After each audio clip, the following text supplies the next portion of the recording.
Hello friends, welcome to my channel VK tricks classes में। तो आज हम पढ़ेंगे राजस्थान अध्ययन कक्षा 6 का दूसरा चैप्टर राजस्थान का इतिहास। इस श्रृंखला को हम डे बाय डे आगे ले जाते हुए कक्षा 6 से 12 तक संपूर्ण राजस्थान अध्ययन का अध्ययन कर लेंगे। तो चलिए दोस्तों, कक्षा 6 का जो राजस्थान अध्ययन दूसरा चैप्टर है, इसमें प्राचीन काल में राजस्थान विभिन्न जनपदों एवं अंचलों में विभक्त था। ये जनपद एवं अचल भौगोलिक स्थान अथवा वहाँ रहने वाली जाति के नाम से जाने जाते थे। जो भी जनपद थे किस नाम से जाने जाते थे? भौगोलिक स्थान अथवा वहाँ रहने वाली जाति के नाम से ही जाने जाते थे। प्राचीन काल में आर्यों ने छोटी छोटी बस्तियों को मिलाकर अपने अपने राज्य या जनपदों का निर्माण आरंभ कर दिया। क्या हुआ कि जो छोटी छोटी बस्तियाँ थी उनको राज्य या जनपदों का निर्माण उनसे राज्यों या जनपदों का निर्माण आरंभ किया। महाभारत एवं संहिता ग्रंथों में राजस्थान के कई जनपदों का उल्लेख मिलता है।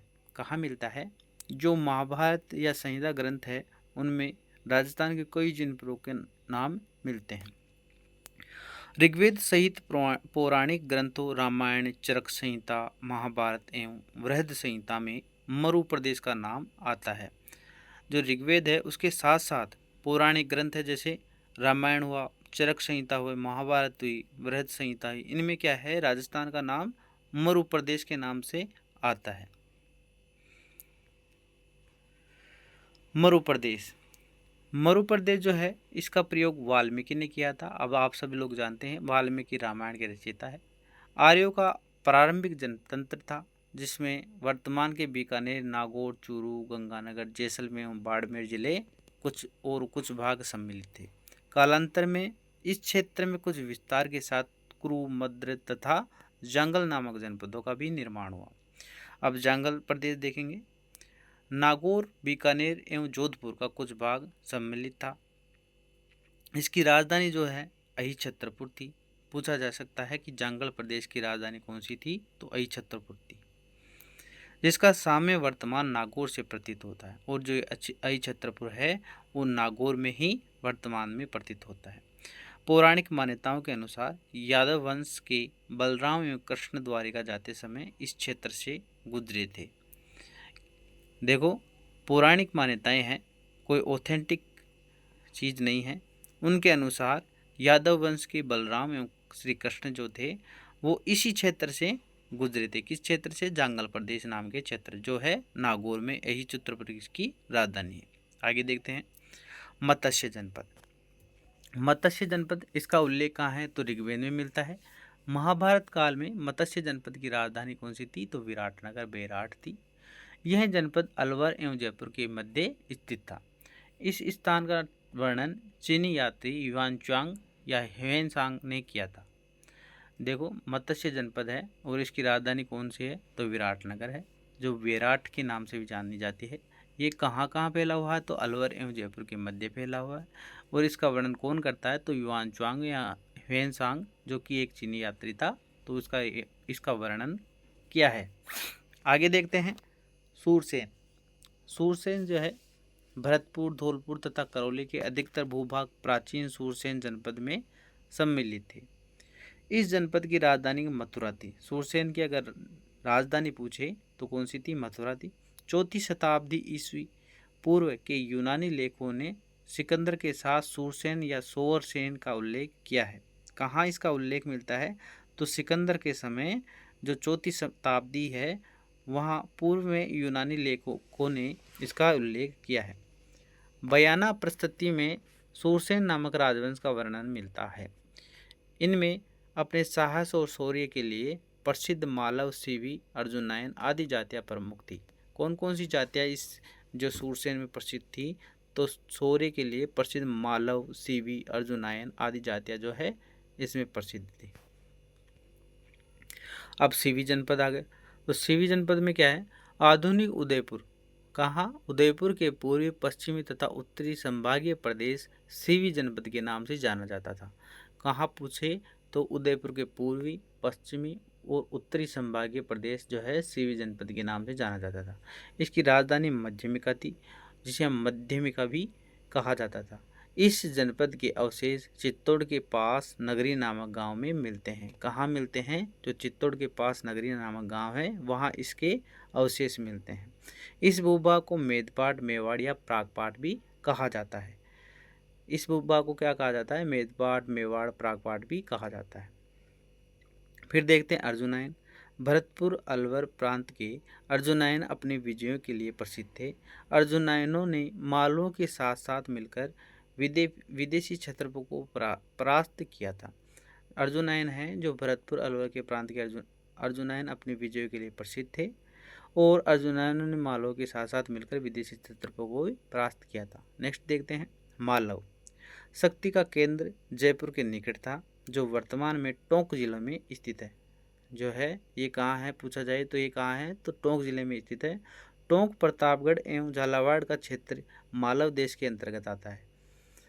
कौन कौन सा क्षेत्र? टोंक, प्रतापगढ़ एवं झालावाड़ का क्षेत्र जो है मालव देश के अंतर्गत आता था। मालवों की दिग्विजय का यूप अभिलेख नानसा भीलवाड़ा में मिलता है। मालवों की दिग्विजय का यूप अभिलेख कहाँ मिलता है? तो नानसा अभिलेख में मिलता है। या फिर ऐसे पूछा जा सकता है कि नानसा अभिलेख किससे संबंधित है? तो मालव से संबंधित है। योध्य क्षेत्र नेक्स्ट कौन सा है? योध्य क्षेत्र है। राजस्थान का उत्तरी भाग एक शक्तिशाली कबीला था। संभवतया योध्य ने ही उत्तरी राजस्थान से कुषाण शक्ति को नष्ट किया था। ऐसा माना जाता है कि जो योध्य हैं उनके द्वारा ही कुषाण शक्ति को नष्ट किया गया था। नेक्स्ट देखते हैं मेवाड़। प्राचीन सीवी जनपद वाले क्षेत्र को मेवाड़ कहा गया। किस जनपद वाले क्षेत्र को? सीवी जनपद वाले क्षेत्र को। आधुनिक उदयपुर, चित्तौड़गढ़, प्रतापगढ़, राजसमंद, भीलवाड़ा जिले के मेवाड़ राज्य के क्षेत्र रहे। इस क्षेत्र पर 7वीं शताब्दी से आधुनिक राजस्थान के निर्माण तक गुहिल और सिसोदिया वंश तक का राज्य रहा। कौन से वंश का राज्य रहा? तो गुहिल और सिसोदिया। उदय सिंह, प्रताप सिंह, महाराणा प्रताप सिंह जो है ये गुहिल वंशों में आते हैं, तो इनका ही राज्य रहा। इस क्षेत्र की बोली कौन सी है? तो मेवाड़ी है। जो मेवाड़ है उसकी प्राचीन सीवी जनपद वाले क्षेत्र को कहा गया है। आधुनिक उदयपुर, चित्तौड़, प्रतापगढ़, राजसमंद, भीलवाड़ा जिले मेवाड़ राज्य में जो है क्षेत्र में रहे हैं और इस क्षेत्र पर 7वीं शताब्दी से आधुनिक राजस्थान के निर्माण तक गुहिल सिसोदिया वंश का राज्य रहा है। फिर आगे देखते हैं वागड़ क्षेत्र। वागड़, डूंगरपुर और बांसवाड़ा। तो इसमें जो है भूभाग को ही वागट या वागड़ कहा गया। इस क्षेत्र की बोली वागड़ी है। तो वागड़ क्षेत्र में कौन कौन से जिला आएंगे? पहले तो डूंगरपुर, बांसवाड़ा। और इस क्षेत्र को क्या कहा गया है? तो वागट या वागड़ कहा गया। और इसकी बोली कौन सी है? तो बागड़ी है। बागड़ी नहीं, वागड़ी। मारवाड़, तो मारवाड़ में क्या है? प्राचीन मरु प्रदेश की ही कालांतर में क्या कहलाया गया? तो मारवाड़ कहलाया गया। 7वीं सदी में इसके मंडोर, जोधपुर क्षेत्र पर गुर्जर प्रतिहारों ने शासन किया। कौन सी सदी में? 7वीं सदी में। जो कौन से शासन किए गए? तो गुर्जर प्रतिहार शासन किए। इसके बाद में इस क्षेत्र पर राठौड़ वंश का आधिपत्य हो गया। गुर्जर प्रतिहारों के बाद में किस वंश का आधिपत्य हुआ? तो राठौड़ों का आधिपत्य हो गया। नेक्स्ट देखते हैं हाड़ौती क्षेत्र। इसके अंतर्गत वर्तमान में बूंदी कोटा क्षेत्र सम्मिलित है। प्राचीन काल में इस भूभाग पर मीणा जनजाति का आधिपत्य रहा था। मीणा वंश के बूंदा नाम पर ही बूंदी नाम पड़ा। किस वंश शासक का नाम था बूंदा? तो मीणा वंश शासक का नाम था बूंदा और उसी पर क्या नाम पड़ा? बूंदी पड़ा। कालांतर में चौहान वंश की हाड़ा शाखा ने इस पर क्षेत्र पर अधिकार लिया था। फिर जैसे जैसे समय बीतता गया तो कौन से वंश ने इस पर अधिकार कर लिया? तो चौहान वंश की हाड़ा शाखा ने इस पर आधिपत्य कर लिया। इस भूभाग पर बोली जाने वाली प्रमुख बोली कौन सी है? तो हाड़ौती है। नेक्स्ट देखते हैं ढूंढाड़ क्षेत्र। जयपुर व इसके आसपास का क्षेत्र ढूंढाड़ के नाम से जाना जाता है। 12वीं सदी में कछवाहा राजपूतों ने यहाँ अपनी राजवंश की स्थापना की। इस क्षेत्र की भाषा कौन सी है? तो ढूंढाड़ी है। जो ढूंढाड़ क्षेत्र है वह जयपुर इसके आसपास का क्षेत्र है और ढूंढाड़ के नाम से जाना जाता है। और इसकी जो भाषा है वह भी ढूंढाड़ी है। और ढूंढाड़ी भाषा में जो छः और ये से कुछ वर्ण हैं ये गुजराती से मिलते जुलते हैं। काई कर जो छः तो ये गुजराती वर्णों से मिलते हैं। मेवात क्षेत्र, अलवर भरतपुर का वह क्षेत्र जहाँ मेव जाति की अधिकता रही मेवात कहलाता है। मेवातियों का प्रसिद्ध नायक हसन खान मेवाती था। पूछा जा सकता है कि मेवातियों का प्रसिद्ध नायक कौन था, तो हसन खान मेवाती था, जो खानवा के युद्ध में राणा संगा की ओर से बाबर के विरुद्ध लड़ता हुआ मारा गया। ऐसे पूछ सकते हैं कि जो खानवा के युद्ध में राणा संगा की ओर से कौन से वीर योद्धा लड़ते हुए मारे गए, तो वो कौन से होंगे, हसन खान मेवाती। अन्य क्षेत्र कौन कौन से आएंगे, अब अन्य क्षेत्र देख लेते हैं। देखो ये क्लास 6 का टॉपिक है, तो क्लास 6 के अकॉर्डिंग ही पढ़ेंगे। धीरे धीरे क्लास 7 का आएगा, फिर 8 का आएगा, 9 का आएगा, 10 का आएगा, तो ऐसे डीपली चलते जाएंगे। अभी क्लास 6 के अकॉर्डिंग पढ़ रहे हैं, फिर 7 के अकॉर्डिंग, धीरे धीरे 12वीं तक पहुँचेंगे ना, तो और भी डीप में पहुँचते जाएंगे और अपने को याद भी, बेसिक भी कंप्लीट होता जाएगा। तो अन्य क्षेत्र कौन सा है, जैसलमेर को मांड या वल्ल, जोधपुर का दक्षिण भाग गुजरातरा, प्रतापगढ़ को काठल और झालावाड़ का क्षेत्र मालवा, सीकर, चूरू, झुंझुनू का क्षेत्र शेखावटी, ब्यावर, अजमेर क्षेत्र मेरवाड़ा के नाम से जाना जाता है। अब देखो इसको समझेंगे। जैसलमेर को माल या वल्ल, जैसलमेर को कहा गया था माड या वल्ल। जोधपुर का दक्षिण भाग कौन सा था, गुजरात रहा था। और प्रतापगढ़ को काठल कहा गया, और झालावाड़ को कहा गया मालवा, सीकर, चूरू, झुंझुनू को कहा गया शेखावटी, ब्यावर, अजमेर को कहा गया मेरवाड़ा। इसके बाद में देखते हैं, ऋग्वेद को प्राचीनतम ग्रंथ प्रथम वेद माना जाता है। प्रथम अगर वेद पूछे तो कौन सा है, ऋग्वेद है। क्षत्रप से आशय प्रांत का मुखिया, क्षत्रप से क्या आशय है, प्रांत का मुखिया। राज्यपाल भारत में शक जाति शासकों ने हेतु प्रयुक्त होता था। जो राज्यपाल है भारत में शक जाति शासकों हेतु प्रयुक्त होता था। अब अभ्यास प्रश्न देख लेते हैं। जो भी अपन पढ़े हैं उसका सार गर्भित जो अभ्यास है ऑब्जेक्टिव टाइप क्वेश्चन आएंगे, तो उनको देखेंगे। मत्स्य जनपद की राजधानी थी कौन सी थी, अलवर थी या फिर खोजाड़ थी, विराटनगर थी या सीती थी। तो मत्स्य जनपद की राजधानी कौन सी थी, विराटनगर। से ऑप्शन सही हो जाएगा। नेक्स्ट है, कोटा बूंदी का क्षेत्र कहलाता था शेखावटी, मालव, वागड़ या हाड़ौती। तो कोटा बूंदी किस क्षेत्र में आता था, तो द ऑप्शन सही हो जाएगा, हाड़ौती। इसी प्रकार नेक्स्ट देखेंगे, ब्यावर अजमेर का क्षेत्र कहलाता है। ब्यावर अजमेर का क्षेत्र कौन सा कहलाता है, शेखावटी, मालव, वागड़ या मेरवाड़ा। तो इसमें जो द ऑप्शन है वो सही हो जाएगा। नेक्स्ट देखेंगे, जयपुर एवं उसके आसपास के क्षेत्र की भाषा कहलाती है। तो जयपुर और उसके आसपास की भाषा कौन सी कहलाती है, ढूंढाड़ी, हाड़ौती, बागड़ी या ये सभी। तो इसमें ए ऑप्शन ढूंढाड़ी सही हो जाएगी। नेक्स्ट देखेंगे, महाभारत कालीन जनपद थे।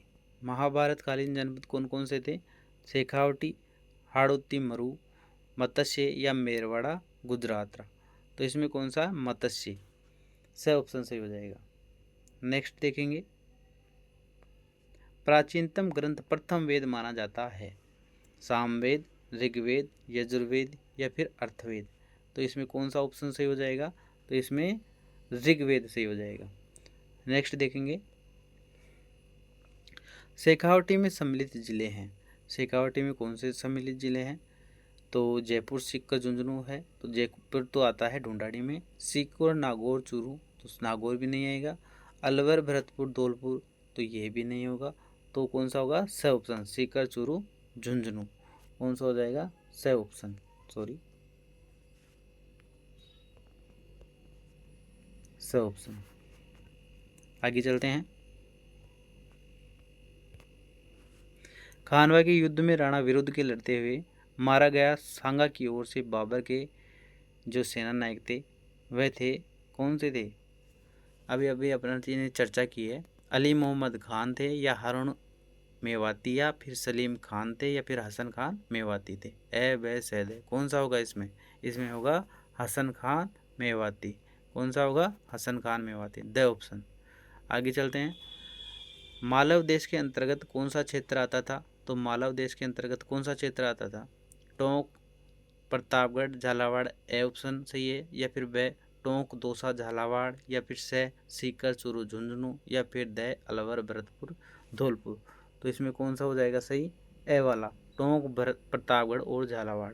आप भी साथ साथ में क्या है ऑप्शन अपने मन में ही चुन लिया करो। तो उससे क्या होता है, एक बार अपन से गलती होगी या फिर सही है ना, तो सही होगा तो मोटिवेट होंगे, और गलती होगी तो अपन ध्यान देंगे कि यहाँ पर अपन गलत कर रहे हैं।